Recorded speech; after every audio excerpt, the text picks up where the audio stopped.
live a life free from fear of other people's judgment?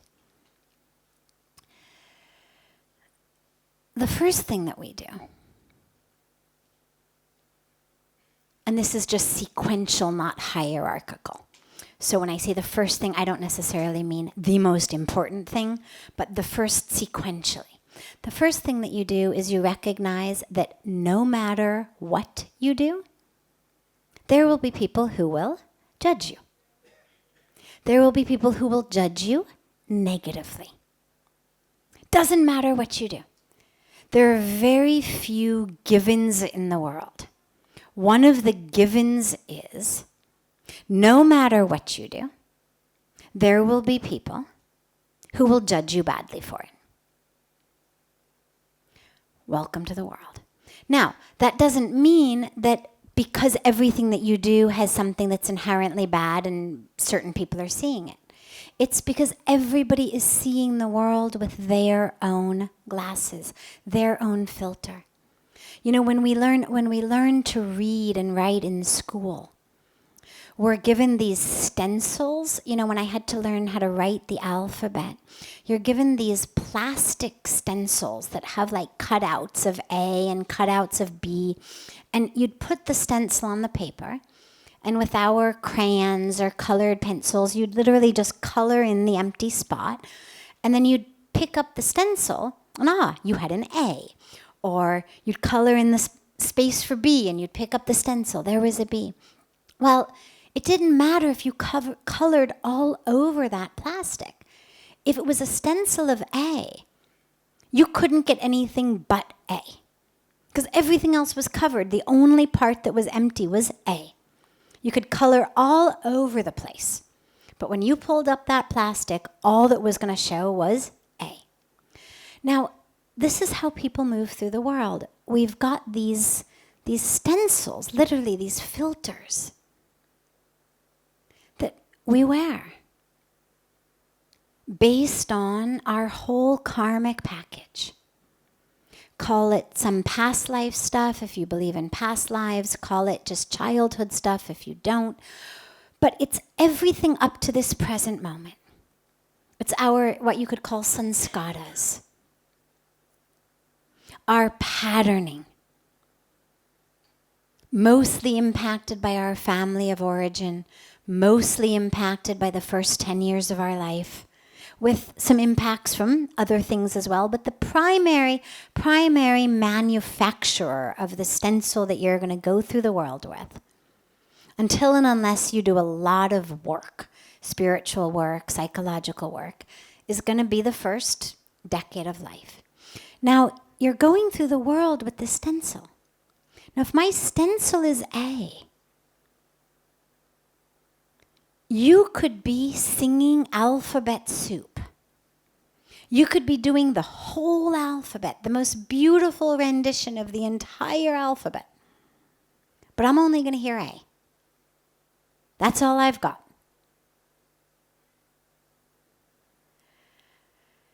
And that's why no matter what you do, there are going to be people who will judge you badly for it. Because no matter what you do, they see A. They hear A. And this is why trying to change to make other people happy is such an exercise in futility. Because as long as they're moving through the world with that A stencil, it doesn't matter what you do. They're going to see A. So that's the first part, is simply the cognitive, intellectual awareness that no matter what I do, there will be people who will point a finger and say, not right, not good. And the minute that you do that, it frees you up a little. Because then you realize, well, I'm not going to get everybody's approval anyway. So I really better get used to the fact that there are going to be people who are going to judge me negatively. The next piece, though, which is probably the most important, is your own self-judgment. Because look, if I know, for example, beyond any doubt whatsoever, my eyes function very well. I've just checked a mirror before I walked in here, and I know I've got long brown hair. If I walk in here and you say to me, that is the ugliest purple mohawk that I have ever seen, it's not going to impact me. Because what I know is I don't have a purple mohawk. And it doesn't matter how much you try to criticize mine, I know I don't have it. So what I'm going to understand is either your eyesight is not good. I mean, literally, that you just literally can't see properly. Or that there is something going on in your brain/mind that interprets long brown hair as purple mohawk. But either way, it's not going to convince me that I've got a purple mohawk. Because I know beyond any doubt whatsoever, I don't need to see another mirror. I just saw it. I know I haven't gotten a haircut on my way in. I know I don't have a purple mohawk. And this is where our own self-awareness is so important. We get impacted by people's negative judgment because we believe it.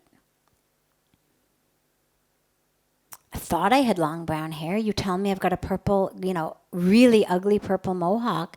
And suddenly it's like, oh my God.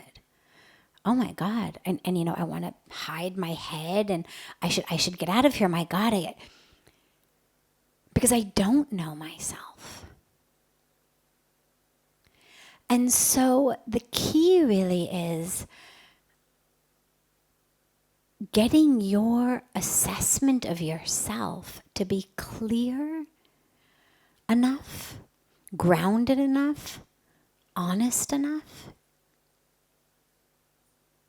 One of my favorite lines is it's in a poem by Khalil Gibran. He's, if not my favorite, he's certainly one of my top 2 or 3 favorites. And he has a beautiful poem on giving. And the poem is encouraging and exhorting us to give and to give and to give. But there's a particular line in there where he says something like, when the universe, that we judge others, we deem others as unworthy. And he says, when the universe has deemed them worthy of their days and their nights, who are you to deem them less than worthy of whatever you've got to offer? Now that's a bad paraphrase, but that's the gist of what his point is. And that works also in looking at ourselves. If the universe has deemed us worthy of our days and our nights, if you are still here, you have been deemed worthy. And you know that because you woke up this morning. And if you've been deemed worthy of your days and your nights by the universe, any other standard of judgment pales in comparison. And the question to ask, not necessarily verbally, but at least inside yourself to those who judge, is when the knower of all has deemed me worthy of my days and my nights, who are you to think that you know better? Who are you to think that I don't deserve your love, your acceptance? But of course, you can only ask that without attachment to getting it, because, see, the universe doesn't have a karmic package. The universe doesn't have a filter. God's not moving through the world with a filter. God doesn't have a karmic package he's working out. Everybody else does. And so their judgment of you tells you a lot more about them than about you. Which is why when people judge us, we have to look at them in terms of where they're coming from. I'll tell you a personal story that actually just happened a few hours ago. My beautiful divine assistant, Lori, sends me a message that has come to her on Facebook from my Facebook page, because she gets the notifications, that is someone who wrote me the most rude, accusatory message of being a fake sadhvi because I wear makeup, dye my hair, and she went on and on and on with all the things I do. Now, I don't do any of that. I don't dye my hair. I've never dyed my hair. I don't wear makeup. My entire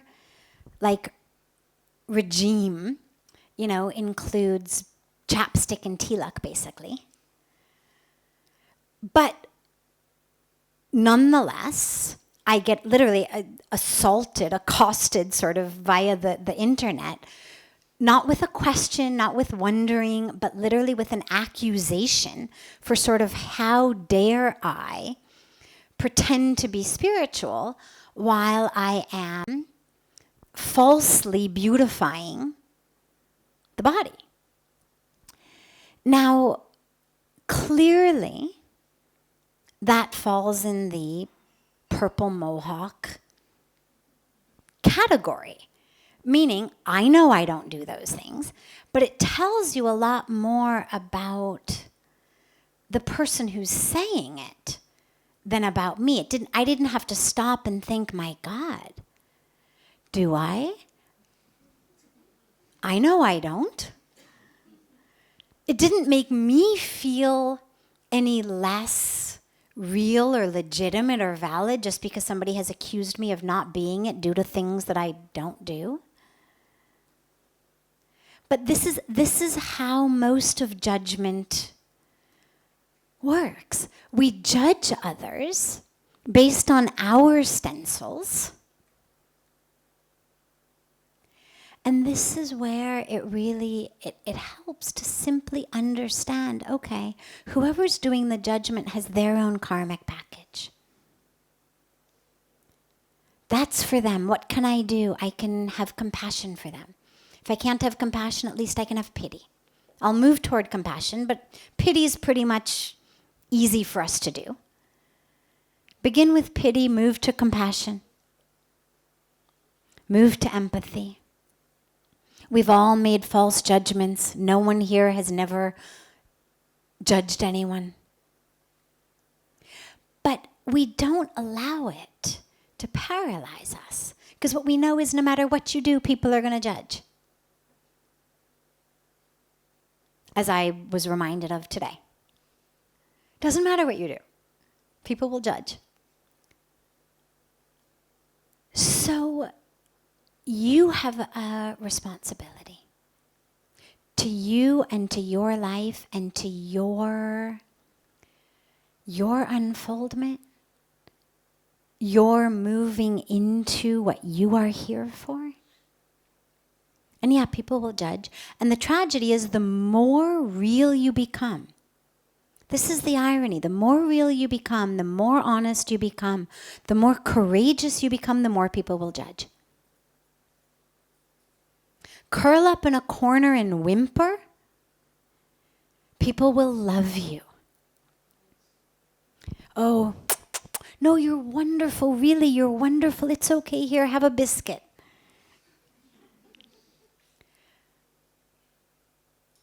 But the more you are grounded in the self, and the less you need people's immediate approval, the more they're going to judge.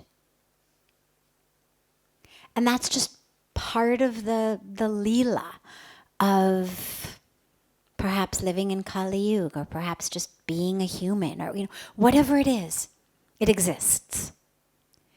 Your responsibility is to yourself, but your capital S self, not the lowercase s self, the capital S self, which is here to unfold. It's here to expand.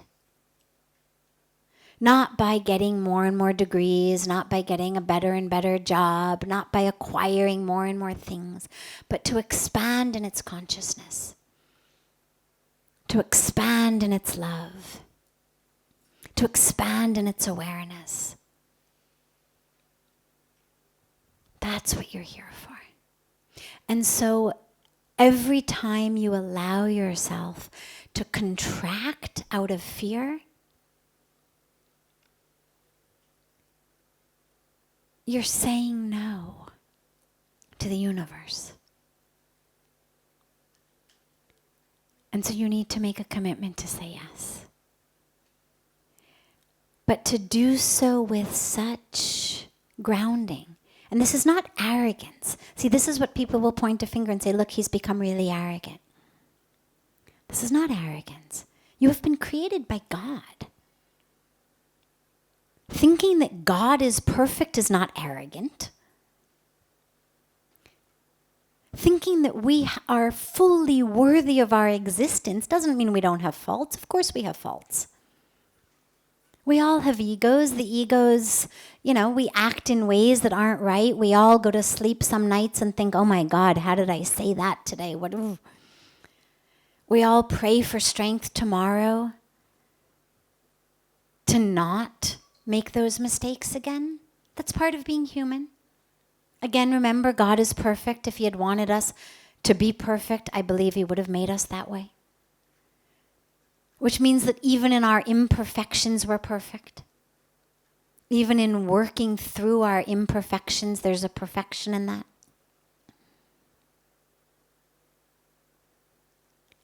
But that's the judgment, not other people's. And the last part is, until and unless you are grounded in your own truth, you won't be able to really accept anyone's love and acceptance anyway. So all of what you do or don't do, hoping and trying and yearning for people to approve and like and accept, you're actually preventing yourself from even being able to connect with their acceptance because you're not being real to you. So you're depriving yourself even of what you think you want most, which is love and belonging and acceptance. Because as long as I'm not being true to me, there is no one here to connect with in love. There is no one here to connect with in acceptance.